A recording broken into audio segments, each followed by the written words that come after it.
Eu quero aproveitar este momento e pedir aos irmãos que, nas suas casas, aí, que abram as suas Bíblias, em 2 Crônicas, capítulo 7, o versículo 14.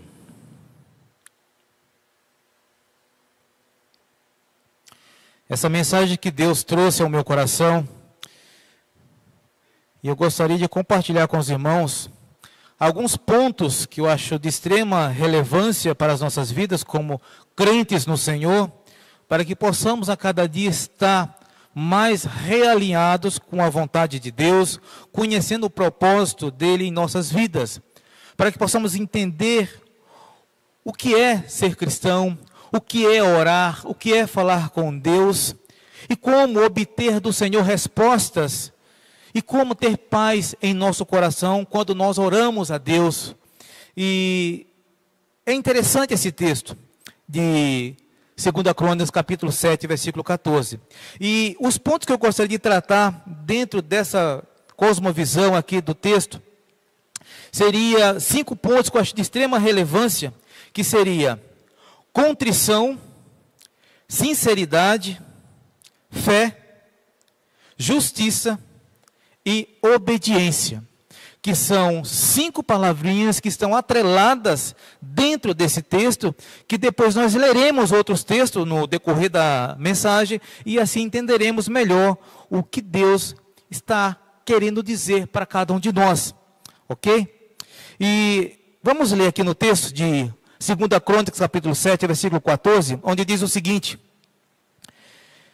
então, se meu povo, que se chama pelo meu nome, humilhar-se e orar, buscar minha presença e afastar-se de seus maus caminhos, eu os ouvirei dos céus, perdoarei os seus pecados e restaurarei sua terra. Só este versículo, por enquanto, que eu acho interessante. Dentro desse versículo, ele nos passa 4 pontos interessantes, né? E quando nós entendemos aqui dentro do tema, né, que é como obter êxito na oração. Muitas das vezes nós oramos, nós apresentamos ao nosso Deus as nossas demandas, os nossos problemas, as nossas dificuldades. Muitas das vezes nós perdemos a coragem, ou perdemos o entusiasmo, ou a constância nas orações, ou muitas das vezes oramos automaticamente, como aquelas orações mecânicas. Não entendemos ainda qual o poder, qual a profundidade, quando oramos, quando nós falamos com Deus.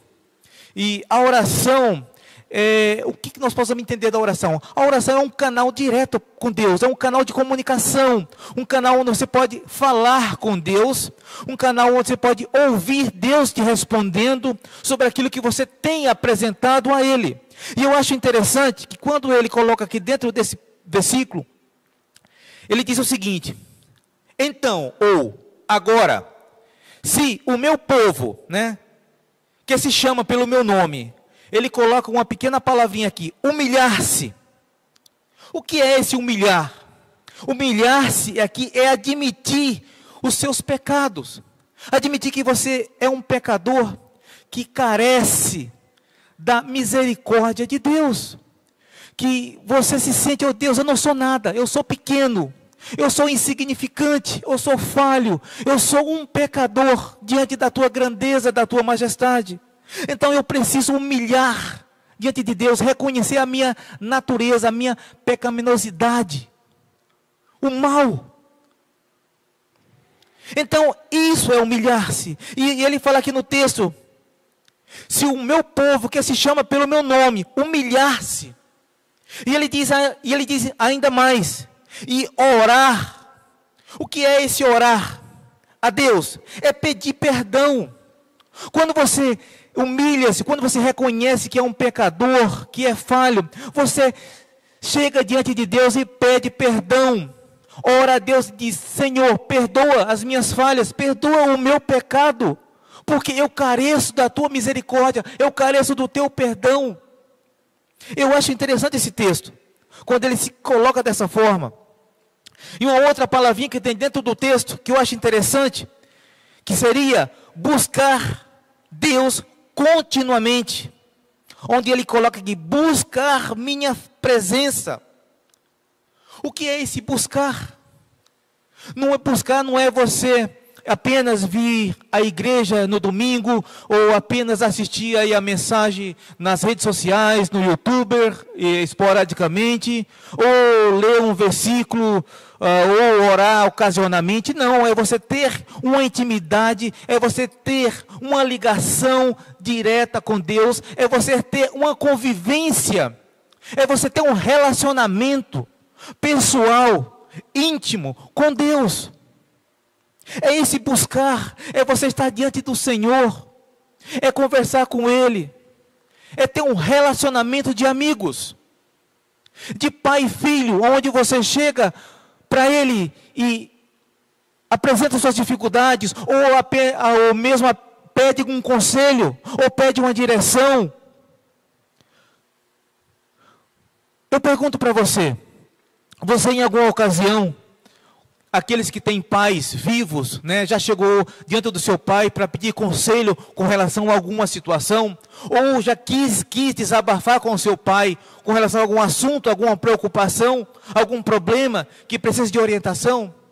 Assim nós precisamos fazer também com Deus, ter esse relacionamento profundo, de nos achegarmos a Ele, de buscarmos continuamente a sua face, a sua presença, de estarmos inseridos dentro deste reino, diante do trono da graça.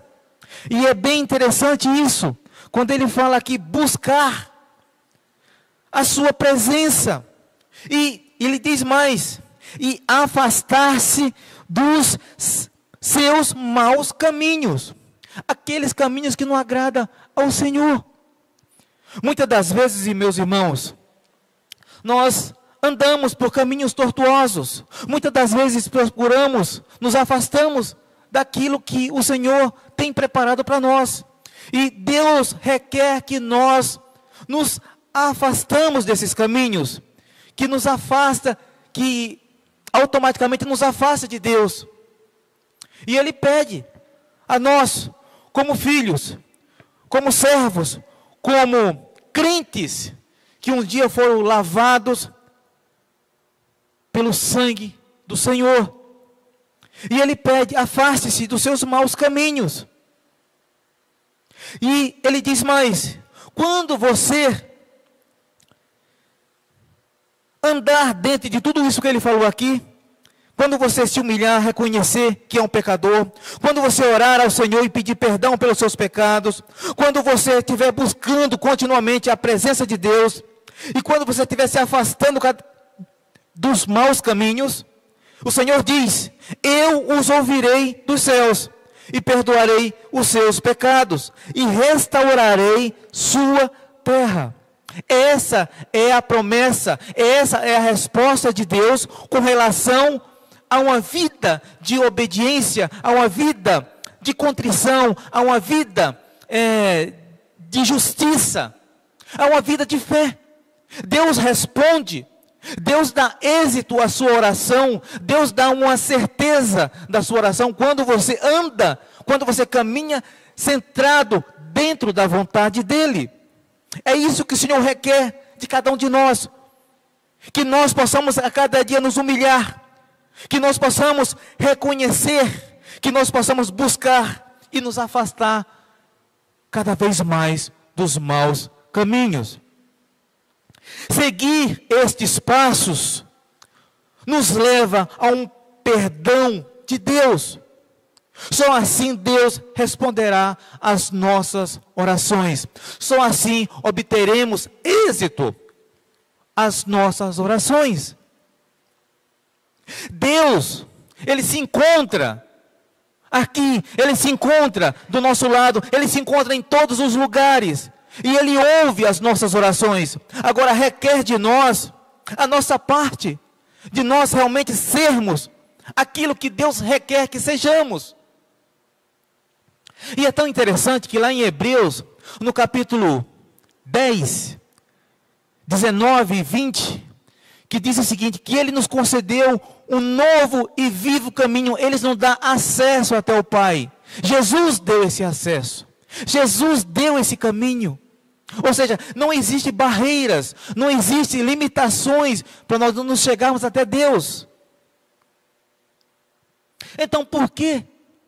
Muitas das vezes nós padecemos, muitas das vezes nós sofremos, sendo que nós temos um Deus rico em misericórdia e poder, pronto a nos ouvir e pronto a responder às nossas orações e pronto a socorrer aqueles que o clamam, aqueles que o buscam. Mas desde que você se humilhe, desde que você o busque, desde que você se afaste do mal, do pecado. Isso é competência minha, é competência sua, de nós estarmos vivendo dentro da vontade de Deus. Só assim nós obteremos êxito dentro das nossas orações. A contrição, ela é fundamental, que nós possamos ter um arrependimento sincero e completo. Isso é contrição, é você se apresentar diante de Deus e demonstrar diante dele um arrependimento daquilo que você confessou diante dele. Um arrependimento sincero, um arrependimento completo, que traga paz a você, que elimine as barreiras, que te deixe bem à vontade diante de Deus para falar com Ele. Isso é contrição. Então, diante de tudo isso, temos uma outra palavrinha que eu mencionei no começo, que é sinceridade. Vamos abrir outro texto lá em Jeremias capítulo 29, que eu acho interessante. Capítulo 29, acho que muitos conhecem esse texto. Versículo 13. É um pequeno versículo, onde diz o seguinte: se me buscarem de todo o coração, encontrarão. Sinceridade é ser transparente, é verdadeiro. Então você percebe o seguinte: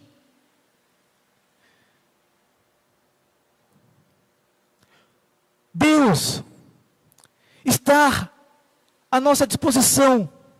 Nós só precisamos buscar de todo o nosso coração, com todas as nossas forças, de toda a nossa alma, nos colocarmos diante dele, nos debruçarmos diante do Senhor.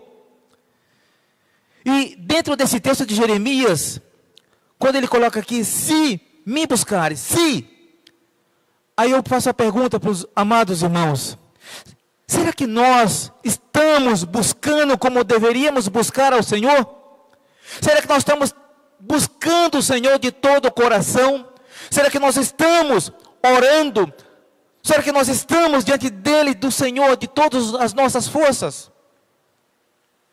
Podemos procurar e encontrar a Deus quando o buscamos de todo o coração, mesmo nas tristezas, nas frustrações, ou em qualquer outro problema. Nada pode atrapalhar essa busca, nada. É isso que eu aprendo dentro desse texto. Com todas as minhas forças, buscar ao Senhor, com todo o meu coração, independente qual seja a frustração, o problema, a dificuldade, o vendaval que está a chegar. Então eu preciso entender e reter essa mensagem no meu coração, buscando continuamente o Senhor. Porque só assim eu serei agraciado pela sua resposta, pela sua presença, pelo seu auxílio, pela sua ajuda. Deus está à nossa disposição. É isso que nós entendemos. E é tanto, o texto ele continua no versículo 14. Ele diz o seguinte: serei encontrado por vocês, diz o Senhor. Serei. Se me buscares, eu serei encontrado. Isso quem diz é o Senhor. E Ele tem promessas de paz. Como diz o texto, Ele sabe quais são os nossos problemas, quais são as nossas dificuldades, quais são as nossas demandas. Ele conhece com profundidade o nosso eu. Ele conhece o ontem, Ele conhece o hoje e conhece o amanhã. Esse é o Deus ao qual nós servimos. E é o Deus ao qual posso me apresentar a Ele em oração. É um Deus que eu posso pedir a Ele pelo futuro. É um Deus que eu posso pedir a Ele pelo presente. E é um Deus que eu posso pedir a Ele para mudar até mesmo o passado. Esse é Deus. Então nós precisamos buscar esse Deus de todo o coração. Precisamos nos consagrar. Precisamos buscar. Precisamos nos debruçar diante do Senhor. Pois aquele que busca, encontra. E será agraciado pelo Senhor. Uma outra palavrinha, a qual eu mencionei também no começo, que é fé. Muitas das vezes já ouvimos essa palavra fé. Uma palavrinha de duas letrinhas pequenas. Mas digo a você que é uma palavra que passa muito poder, muita convicção. Quando você entende o que significa fé. O que é fé, de fato? Né? Como diz lá em Hebreus capítulo 11, fé é o firme fundamento das coisas que se esperam e das coisas que se não veem. Ou é uma confiança inabalável em Deus, que vai além da crença em algo. O que é uma confiança inabalável? Nada vai abalar a tua fé, nada vai abalar a tua crença, a tua convicção, independente de qual seja o problema, a dificuldade, o vendaval, o tsunami que possa vir pela frente. Ou seja, nada, absolutamente nada pode abalar a sua confiança em Deus. Isso é fé. A partir do momento que eu apresento a Deus, mesmo não tendo isso em mãos, mesmo não vendo, eu confio plenamente em Deus e espero e descanso em Deus. Isso é fé. Veja lá em Marcos, no capítulo 11, quando ele trata bem essa questão, quando Jesus fala dessa parte aqui, eu achei interessante também, sobre essa questão da fé. Marcos capítulo 11, a partir do versículo 23 e versículo 24, onde diz o seguinte: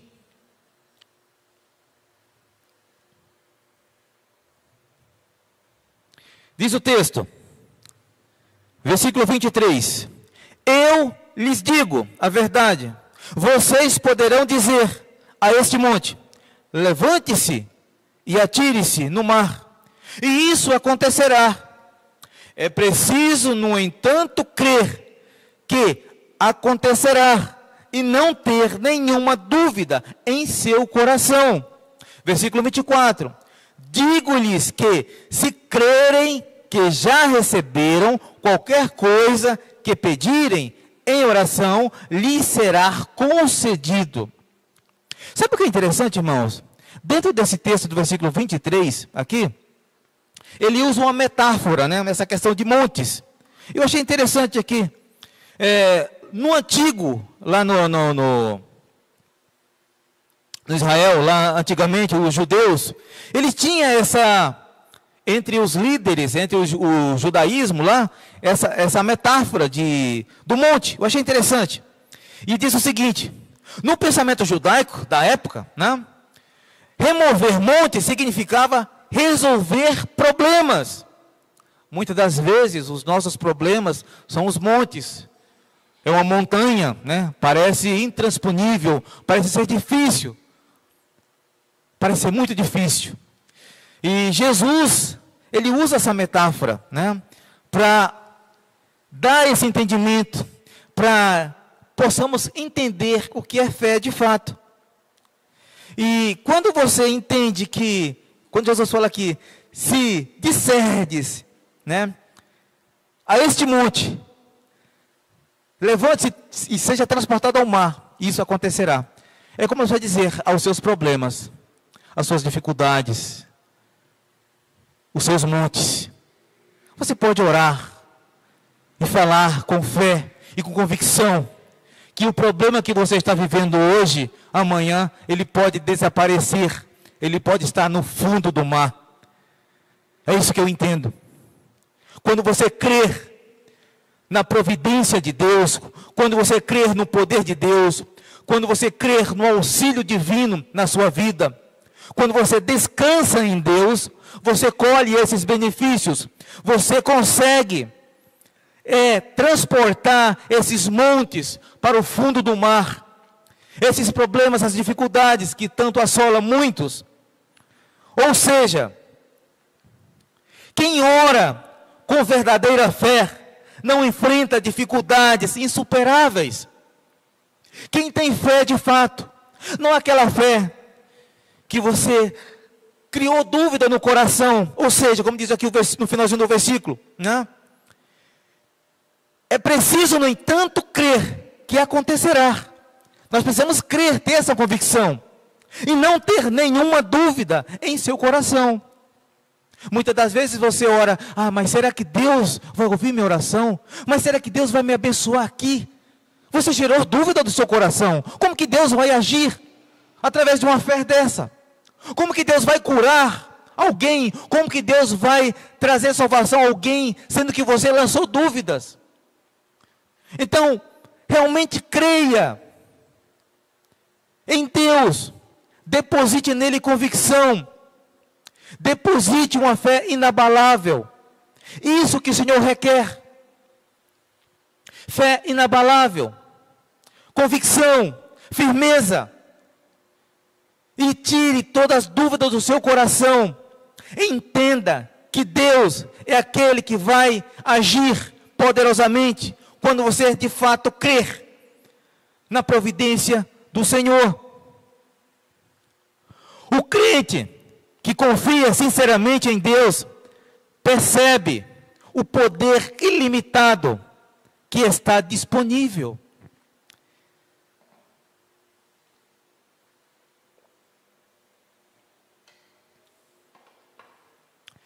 E eu acho interessante, irmãos, quando você olha para o texto e você percebe que, de fato, realmente, o poder é ilimitado à nossa disposição. É ilimitado. Só preciso, no entanto, crer. Eu só preciso, então, entender que há um Deus por trás das nossas vidas, que é soberano, que está no controle de todas as coisas. Ou seja, tudo aquilo que eu estou vivendo no momento, quando apresentado diante de Deus, eu posso entender que eu terei um alívio, eu posso entender que Deus agirá com poder, que Deus mudará toda essa realidade a qual você está vivendo. Mas o crente precisa confiar sinceramente em Deus, para que isso possa acontecer. Ele precisa confiar. Ele precisa ter uma fé genuína. Só então ele verá o poder de Deus em ação. Foi assim que os grandes homens de Deus creram no passado. E isso aconteceu. Quando você olha lá para Elias, quando ele ora e pede chuva, para que chova, depois de 3 anos de seca, e o texto diz que ele viu uma pequena nuvem, e essa nuvem trouxe chuva.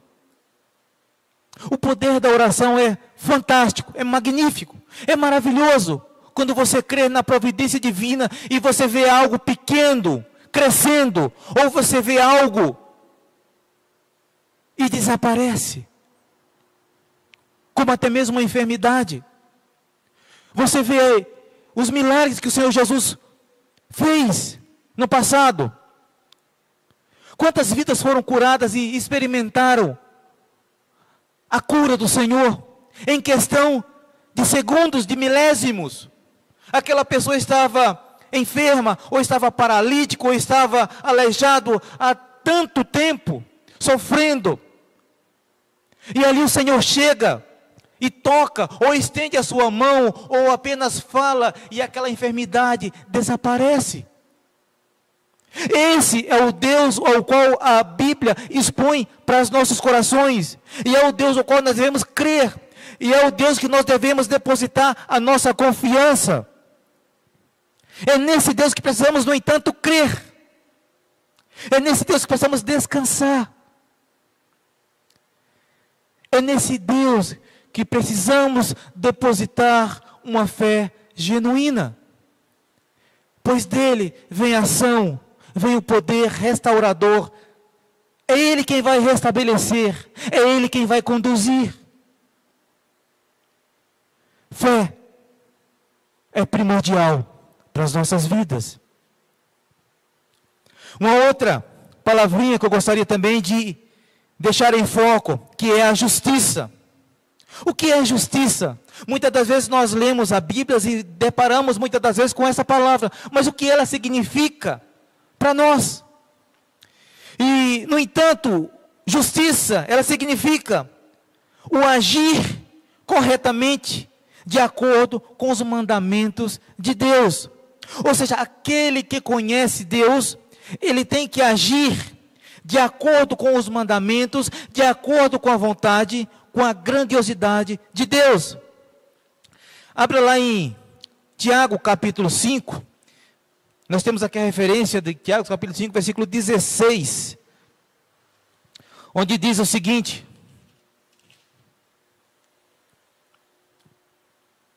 diz o texto: portanto, confessem seus pecados uns aos outros e orem uns pelos outros para serem curados. A oração de um justo tem grande poder e produz grandes resultados.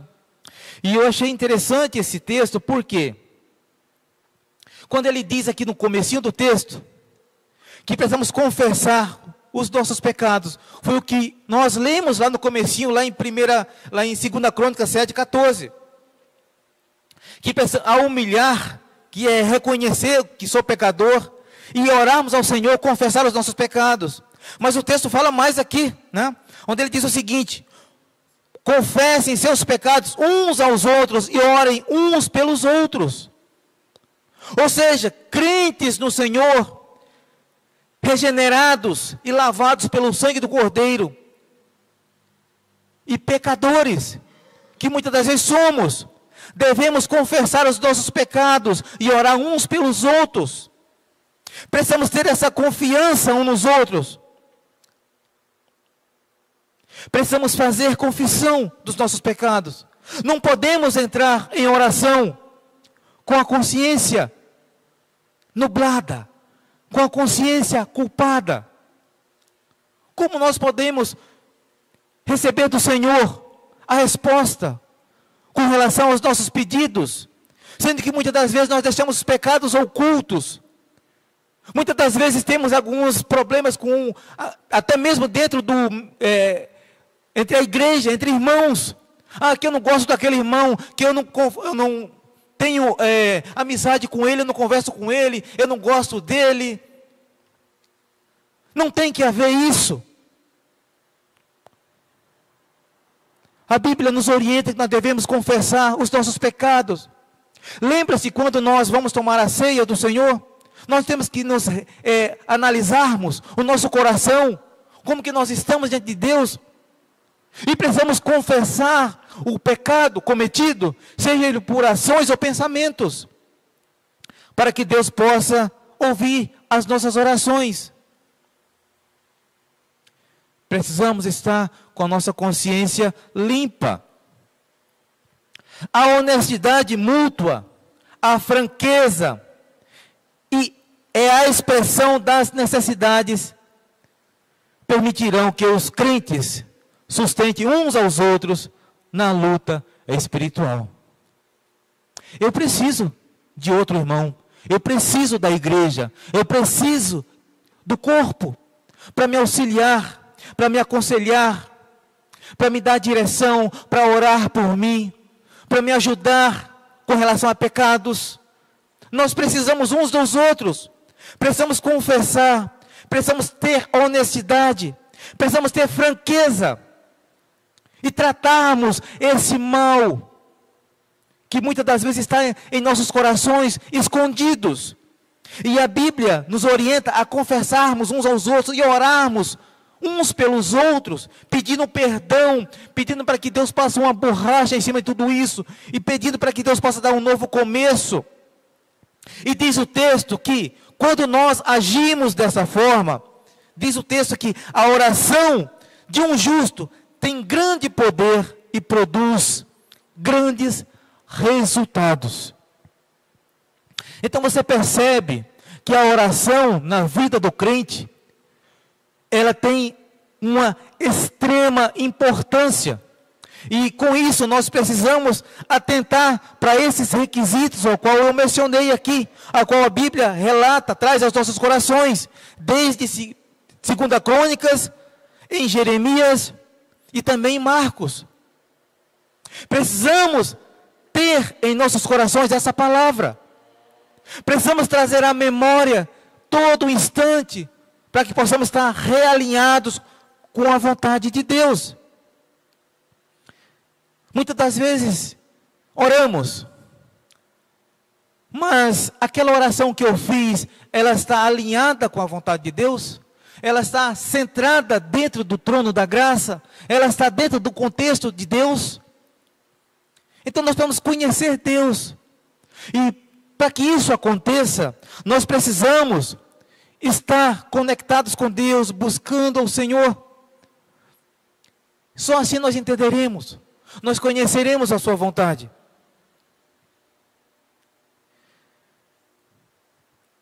Precisamos entender, todas as vezes que nós lemos a sua palavra, ou todas as vezes que nós ouvimos uma mensagem, ou qualquer outra explanação da palavra de Deus, precisamos procurar compreender essa mensagem e fazer valer no nosso dia a dia, e estar meditando naquela palavra no dia seguinte. Se você leu, se você absorveu a palavra de Deus no seu devocional, onde Deus falou com você, então você continue a degustar, a remoer aquela palavra, trazendo ensinamentos, trazendo direção para você, para que você possa ser sustentado durante aquele dia, para que você possa ter condições de orar, de falar com Deus, porque aquela palavra vai te direcionar.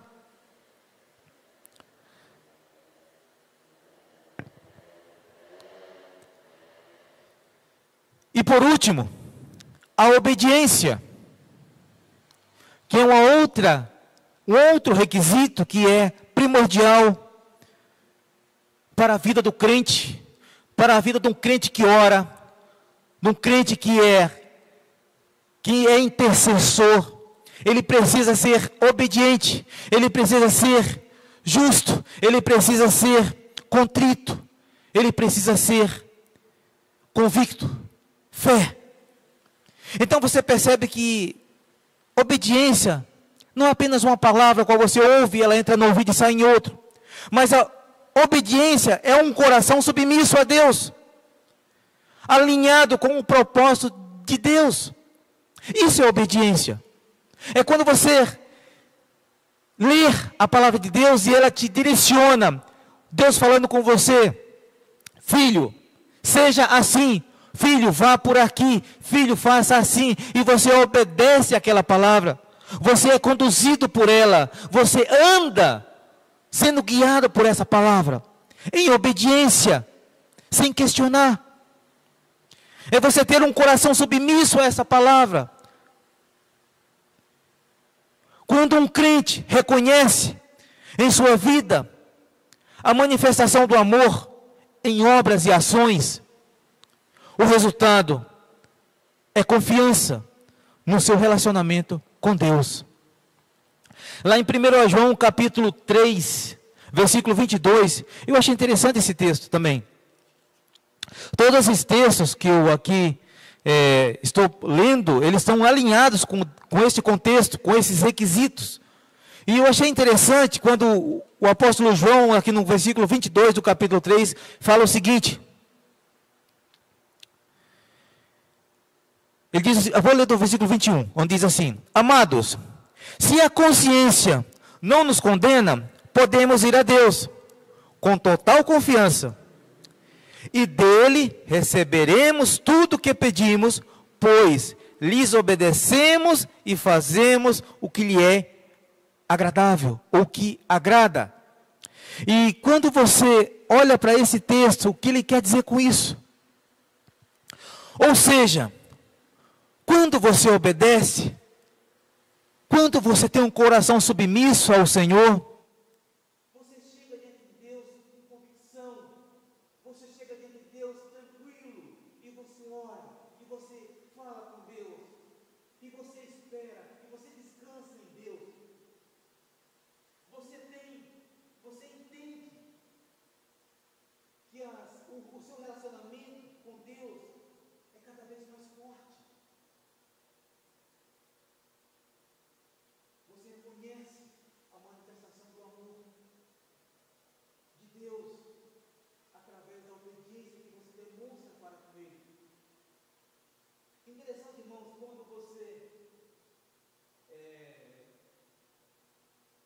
que é pai, você que é filho, né? Você percebe que quando você é um filho obediente ao seu pai, quando você faz tudo aquilo que seu pai manda, com certeza vem os benefícios da sua obediência. Com certeza você será recompensado pela sua obediência. E assim Deus age. Não é diferente. Você percebe que Deus é maravilhoso nessa questão.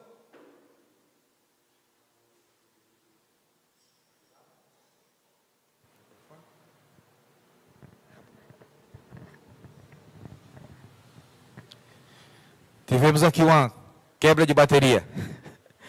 Então, meus irmãos, voltando aqui ao texto de João capítulo 3, versículo 22, onde ele expõe a questão da obediência, que é primordial, onde você possa ter um coração submisso e obediente e realinhado com os propósitos de Deus. Só assim nós teremos êxito em nossas orações, como diz aqui o texto, versículo 22, e dele receberemos tudo o que pedimos, pois lhe obedecemos e fazemos o que lhe agrada. Então, quando você lê esse texto, irmãos, não dá para mudar ou pensar diferente. Nós precisamos obedecer sempre, sem questionar. Precisamos fazer tudo o que agrada a Deus e não aquilo que desagrada. Então, nós precisamos mudar a nossa postura com relação a ser crente, a ser servo no Senhor. Lembre-se que uma vez o amor e a essência da obediência aos mandamentos de Deus, lembre-se, o amor é a essência da obediência aos mandamentos de Deus. Eu lembro lá de Mateus capítulo 22, versículo 37 e 40, quando Jesus fala dos mandamentos. Eu achei interessante. Eu vou ler aqui para os irmãos, 22, 37 e 40, onde diz o seguinte: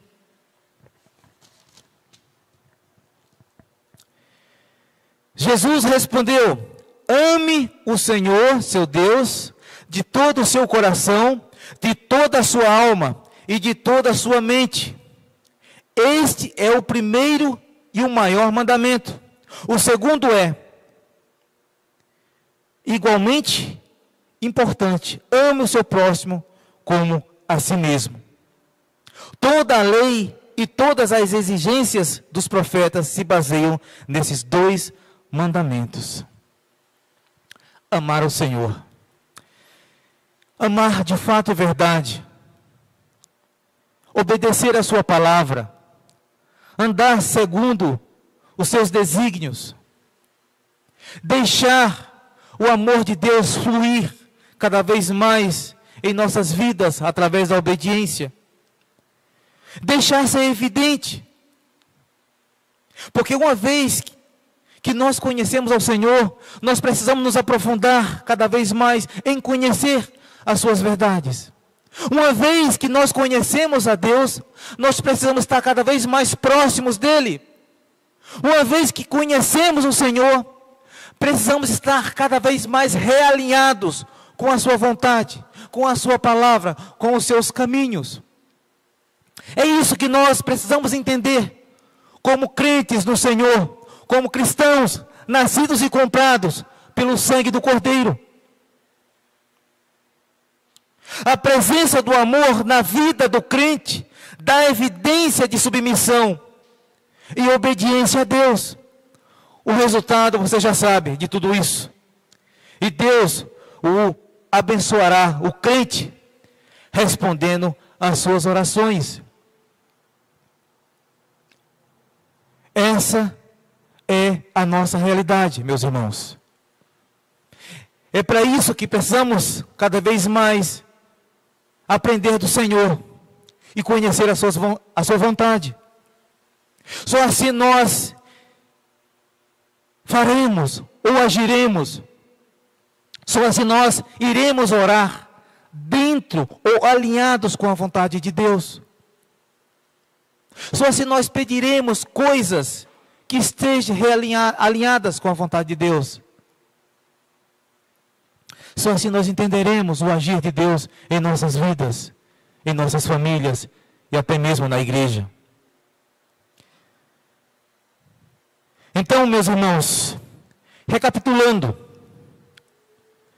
para ter êxito em suas orações, você precisa ter um coração contrito, arrependimento sincero e completo, sinceridade, transparência e ser verdadeiro, fé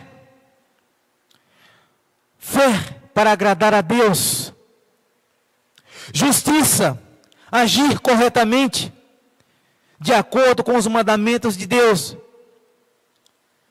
e por último, obediência, ter um coração submisso a Deus, alinhado com os propósitos de Deus. Essa é a mensagem que Deus trouxe ao meu coração, que eu compartilho com vocês nessa noite, e que vocês possam ser abençoados, e que a partir desse momento vocês possam trilhar caminhos que agradem ao Senhor, e que a partir desse momento vocês possam orar com mais convicção, e que a partir desse momento vocês possam se humilhar, vocês possam confessar a Deus os seus pecados, e que vocês possam se aproximar a Ele sem culpa, sem medo, sem impedimento, e que vocês possam ter um relacionamento único e verdadeiro com um Deus real, que está à disposição para nos ouvir e responder às nossas orações. Que Deus possa estar te conduzindo, abençoando as suas vidas, em nome santo do Senhor Jesus.